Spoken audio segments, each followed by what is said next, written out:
Bagian 19, Permintaan Raka.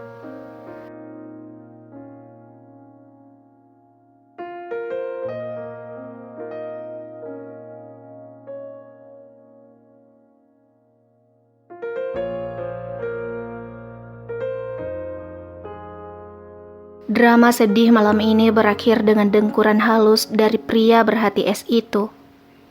Aku tak mengerti kenapa dia bersikap sedikit aneh malam ini.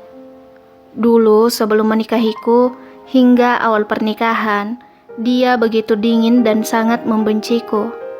Tapi kenapa akhir-akhir ini aku merasakan perubahan dalam dirinya? Tak pernah lagi ia bersikap kasar, walaupun sesekali membentak, tapi tak sesering awal-awal pernikahan kami. Bahkan sekarang tanpa ragu, kadang memelukku. Apa mungkin tidak mungkin ia menyukaiku. Aku tahu ia menyukai Elena. Ataukah ia hanya merasa bersalah karena telah mencintai orang lain padahal telah menikah denganku? Sebenarnya keadaanku tak jauh berbeda. Walau aku telah terikat pernikahan, tapi aku tak bisa membohongi hatiku bahwa aku menyukai Edo. Impas kan? Walaupun tak sekalipun terbesit dalam hatiku untuk mengkhianati pernikahan ini. Aku berharap waktu yang akan menjawab semua kerancauan ini. Winda! Tiba-tiba Raka berteriak menyebut namaku. Aku tersentak dari lamunanku dan segera mengguncang tubuhnya. Ada apa, Kak? Astagfirullah. Kurabah keningnya yang penuh bulir keringat. Ada apa dengannya? Kenapa ia segelisah ini? Dan kenapa dia menyebut-nyebut namaku dalam mimpinya? Kak, aku berusaha membangunkan pria aneh itu dari mimpinya, tetapi matanya masih saja terpejam. Mulutnya meracau tak jelas, entah apa yang dikatakannya. Win, jangan pergi ya. Suara lemahnya mulai terdengar jelas. Suhu badannya juga tinggi, dia demam. Win, jangan pergi. Maafkan aku. Ucapnya masih dengan mata terpejam. Kak Raka, ada apa? Aku mengguncang-guncang tubuhnya dengan perasaan khawatir. Aku cemas jika penyakitnya kambuh lagi. Kulirik weker di atas meja hias menunjukkan pukul 1 dini hari. Sudah sangat larut. Jika aku membangunkan papa, aku takut beliau terganggu. Perlahan Raka membuka matanya. Nafasnya terengah-engah seperti habis dikejar hantu. Ada ketakutan tergambar jelas di matanya. Kak Raka, ada apa? Tanyaku lembut. Ku genggam tangannya untuk menenangkan perasaannya. Raka mencoba untuk duduk dan bersandar di bahu ranjang. Tubuhnya terlihat sangat lemah dan lesu. Aku penasaran ada apa dengannya. Apakah penyakit yang diceritakan papa tempo hari kambuh lagi? Tetapi bukannya ia sudah sembuh setelah mendapat donor ginjal? Entahlah. Aku semakin tak mengerti. Kak Raka demam, istirahatlah. Sambungku. Dia justru terus menatapku dengan tatapan yang tak dapat kuartikan. Win, apapun yang terjadi, sepahit apapun kenyataan yang menimpa kita, jangan pergi ya. Ucapnya dengan mata berkaca. Mataku memicing bingung menatapnya. Ada apa dengan manusia satu ini? Apakah dia masih berada di alam mimpi? Kenapa jadi aneh seperti ini? Sikap dinginnya seolah menguap begitu saja. Win, aku sudah berjanji pada papa untuk selalu menjagamu apapun yang terjadi. Aku terdiam mendengar kata-katanya. Apakah ia sedang mengigau? Bingung atas sikapnya. Kak Raka istirahat ya, besok kita ke dokter. Ucapku memperbaiki letak selimutnya dan membantunya merebahkan kembali di atas kasur. Kubiarkan dia terus menggenggam tanganku. Tak apalah, dia kan suamiku. Win, maafkan aku. Tak kujawab semua permintaan maafnya. Karena bingung atas dasar apa Dia minta maaf. Mungkin ia sedang baper. Aku mengangguk dan mengelus pucuk kepalanya sampai akhirnya ia kembali ke alam mimpi. Ya Allah, ada apa ini? Apakah terjadi sesuatu padanya? Ataukah ia berbuat suatu kesalahan? Bermacam tanya berputar di kepalaku. Tak pernah sebelumnya aku sedekat ini dengannya. Entah pernikahan seperti apa yang kami jalani. Aku merasa usiaku terlalu dini untuk memahami permasalahan orang dewasa. Berat. Namun aku juga tidak bisa berbuat apa-apa. Semua ini pasti sudah jadi garis tanganku. Yang harus kulakukan adalah menerima semuanya dengan lapang dada. Ya Allah, Engkau penggenggam tiap hati. Ikhlaskanlah hati kami menerima segala takdir yang Kau tetapkan. Engkau Maha Tahu yang terbaik untuk setiap hamba-Mu.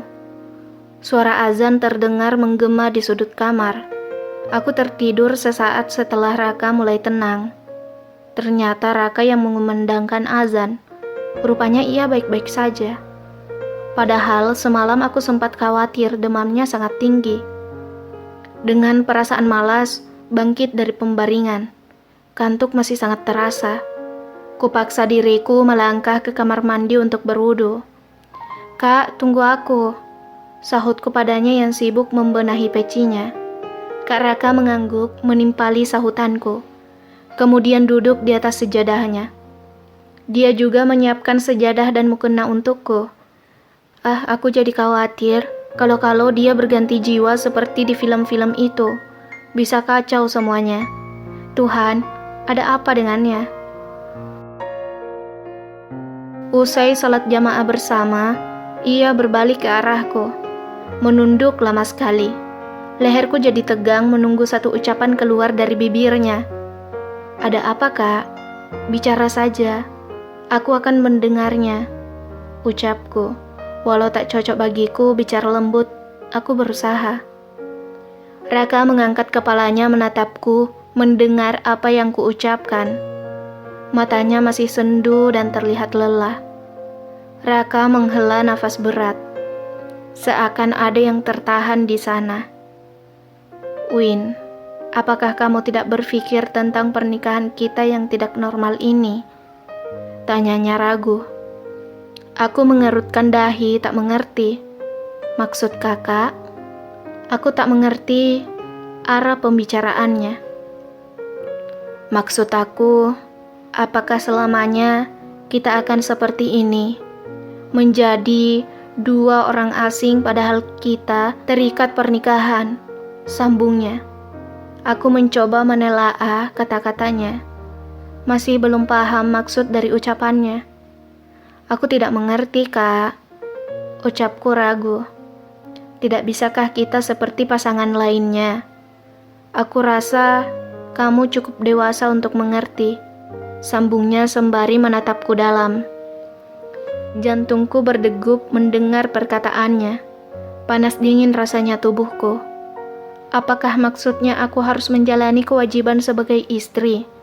Oh tidak, aku belum siap sama sekali. Aku terdiam beberapa saat. Kebingungan menanggapi ucapannya. Win, bisakah kamu benar-benar menjadi istriku? Bukan dengan perjanjian seperti yang kita putuskan dulu. Tanyanya lagi. Kali ini nada suaranya sedikit bergetar. Aku semakin gugup. Kak, bukannya dulu Kak Raka sendiri yang memutuskan semua ini, dan aku tidak keberatan. Tetapi kenapa sekarang Kak Raka jadi mempermasalahkannya? Tanyaku berusaha menyembunyikan kegugupanku. Aku merasa bersalah pada papamu, Win. Aku merasa telah mengkhianati beliau. Ucapnya terisak. Lelaki dingin itu menangis. Apakah es dalam hatinya telah mencair? Ada kepanikan melihatnya bersikap aneh begitu. Dia laki-laki dewasa yang kukenal, sangat dingin dan acuh. Tetapi kenapa hari ini ia begitu lain dari biasanya? Win, Aku ingin kita menjalani pernikahan ini seperti orang lain. Apakah kamu bisa? Kembali ia mengulang pertanyaannya. Kak Raka sehat kan? Tidak ada yang salah di kepala Kak Raka. Kuraba kepalanya yang tertutup peci, berusaha mencairkan suasana. Aku benar-benar gugup berada di situasi ini. Dia malah meraih tubuhku kemudian mendekapku. Tentu saja, aku meronta dan refleks melepaskan diri. Tetapi tidak seperti biasanya, kekuatanku seakan tak sebanding dengannya. Biasanya kan dia langsung terpental saat aku meronta, tetapi kali ini aku tak berdaya. Apakah dia benar telah berganti jiwa? Otakku traveling ke salah satu film Korea favoritku yang menceritakan tentang tokoh yang bisa berganti jiwa. Tetapi, apakah itu ada di dunia nyata? Apakah sulit bagimu untuk menerimaku, Win? Dia berbisik di telingaku, membuatku benar-benar merinding. Saat ini baru kurasakan bahwa dia benar-benar pria dewasa. Kak, tolong lepaskan aku. Suaraku agak gemetar, antara ingin menangis dan juga cemas. Jawab dulu pertanyaanku, Win. Bisakah kamu bersikap seperti layaknya istriku? Ucapnya lagi, masih mengunci tubuhku dalam dekapannya. Beri aku waktu untuk berpikir, Kak. Aku merasa ini terlalu mendadak. Sebentar lagi air mataku akan tumpah karena keanehan sikapnya. Aku seperti kehilangan dirinya yang kukenal. Aku merindukan Raka yang dulu selalu mempermainkanku, bukan Raka yang sekarang. Perlahan dia merenggangkan dekapannya. Ku tarik nafas lega kemudian berlari ke arah ranjang, bersembunyi di balik selimut. Entah kenapa, perasaanku terluka atas sikapnya itu. Padahal permintaannya adalah hal yang wajar. Pernikahan bukanlah sebuah permainan yang bisa kita atur sesuka kita. Dalam pernikahan, ada hak dan kewajiban yang harus dipenuhi. Menikah adalah menyempurnakan agama. Lalu, atas alasan apa aku terluka atas permintaannya? Entahlah. Aku tak mengerti.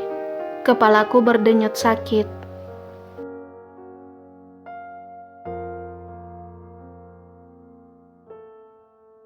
Bersambung.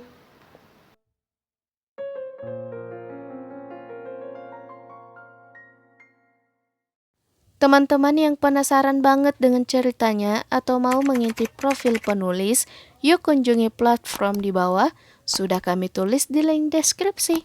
Dan jangan lupa subscribe, like, and comment YouTube kami juga, agar kami tambah semangat mengupdate video di YouTube. Terima kasih, wassalam.